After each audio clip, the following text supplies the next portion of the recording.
Yo, what's up, YouTube? It's been a little minute, but so I do an update so y'all see what I've been working on, man. It's been crazy. Well, I've been having all kind of trunk problems. But anyway, I've been getting everything fixed, man. You know, I changed my subs, I changed my amps. But one of my amps I messed up, so I had to send it back. SoundCube fixed it up for me. But anyway, next thing I know, I got everything back together. My sub box then blew up on me.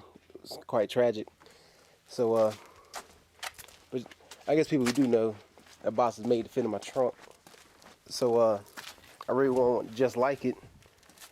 So, me and my pops made almost an exact replica, but we use a pretty strong plywood this time. I think the other one was made of some other cheap kind of board or something. But some kind of press board, yeah. And on my other one, this whole piece just had literally broke off this seal right here. It was crazy. Like, it was old. Turn the music, this whole piece was flapping. So I'm assuming with that, the weight on them subs pulling on this part, then the bass it just couldn't stand it. So me and Pops made a replica box, and I got a tip from J.O., and people from Atlanta scene should know what J.O. is. He told me to paint the box with bedliner paint, and I looked it up and seen a lot of people actually do that. So painted with bedliner paint, it looks pretty good. I also had ports in it at first, because I'm far from being savvy with sub boxes and proper specs and all this other stuff, but I want to see what ports would do, but it sounded horrible. So I got them sealed back up, got these little plexiglass pieces over it, and had it sealed up. But I had it in there, man. It sounded perfect, man. It was beating heavy, so hopefully I'll get to put this back in there. I'll be good then. I actually had a lot of people actually asking about this box, since the guy who used to make them on eBay quit making them. But I don't know, I'll see what kind of interest I really get with that. But anyway, that's a sub box. But another thing, I had previously had the amps mounted on the sub box, but Pops came up with this idea to use little wood pieces and screw it in place back there. So now, instead of having the amps, constantly vibrating, have him on his own piece of wood piece.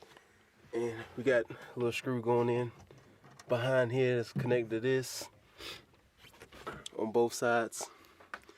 And let's see what else we got going on. Oh, I got a new trunk battery. Looks pretty nice. Excess power been keeping me running strong. Oh, and also, when I did all this, I changed all of my speaker wire over. Before I had copper clad aluminum 0-gauge wire, but I changed it to NVX oxygen free copper wire, which supposed to be top line stuff, as they say. And I changed everything. I mean, all my 0-gauge wires NVX. I changed all my speaker wires to NVX. Like, my sub wires run on 8-gauge NVX.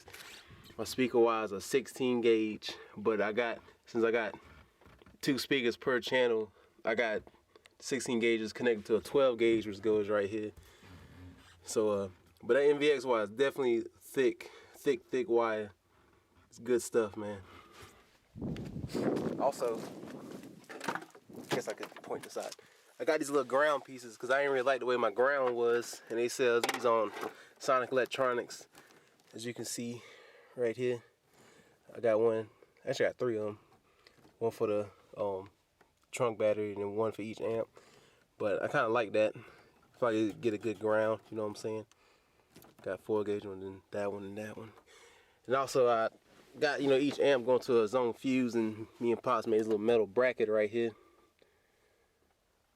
So I can easily change if the fuse ever do something crazy. I can easily get to it, just taking the back seats out.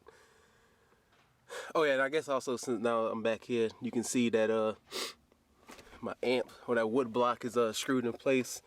One right there and one right there. Hold in place. So there's one on the hinge and 2 screws right there, and the amp mounted up. Pretty solid. Yeah, man. And I reran all these wires, man. As you see,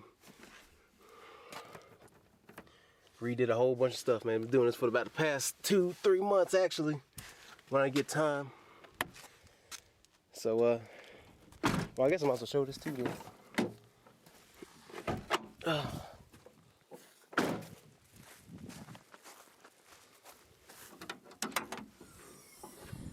Alright, only thing I really changed under here, I got a Singer high output alternator, excuse me. Pretty sure it's 220 amp. I've been trying to find a good one.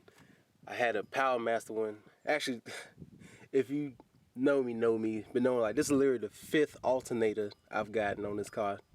I bought and had the original one at first. I bought a brand called Tough Stuff. It was terrible. Sent it back, and then I replaced it with another stock one just for the time being. So that's the 3rd one. Then I got a Power Master that supposedly fit my car, and it did not fit my car. It was too big. And if you know about Caprice and Impalas, there's 2 different kind of alternators that come in these cars. A CS is a CS 144 and a CS 130, and the one they sent me was for a 144, but I need a 130. But I hear a lot of people talk really good about Singer alternator. Heard, you know, he personally make them, so when you talk to him, you're talking to the guy who does it, not just like a big company. And I talked to him, and we went back and forth with some information. Really good guy, real straightforward. Got me good, and car now don't even drop voltage like that. So if y'all need a high power alternator, I think I spent $400 on that one, but I'm telling you, it's solid.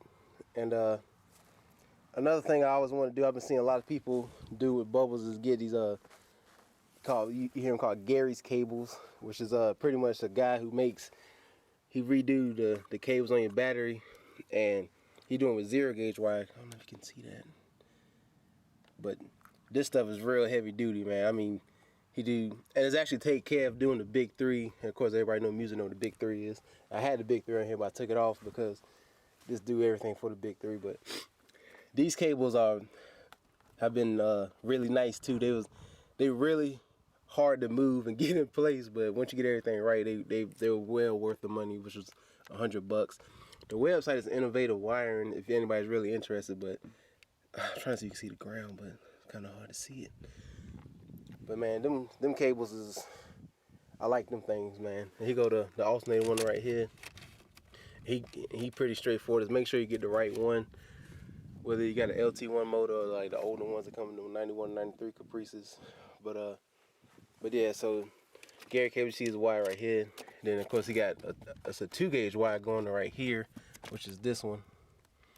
But he got them the right length and perfect length. Oh yeah, and of course the other one goes to the starter, which obviously is down there.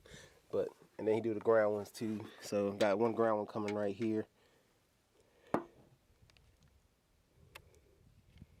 Then I got the other one obviously getting grounded to the engine. But yeah, man, so I mean, I redid everything, all the wires, NVX, like I was saying, NVX wires. I did the Gary's cables, which took care of my big 3. Really tough, strong wires. I recommend those too. And got me Singer alternator, NVX wires, everything. I mean, I redid all the wires on this stuff, man, because I'm not trying to fool my trunk or any audio stuff again. But I'm gonna do another video when I get everything back together, because I did have the box in the car just to make sure everything sounded right, and I was back booming again. So y'all see another video coming of that.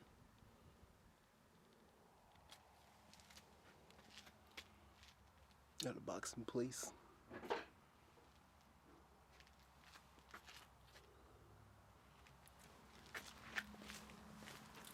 Got it held back here. One on both sides. About to put the cells in just see what they sound like before I put everything back.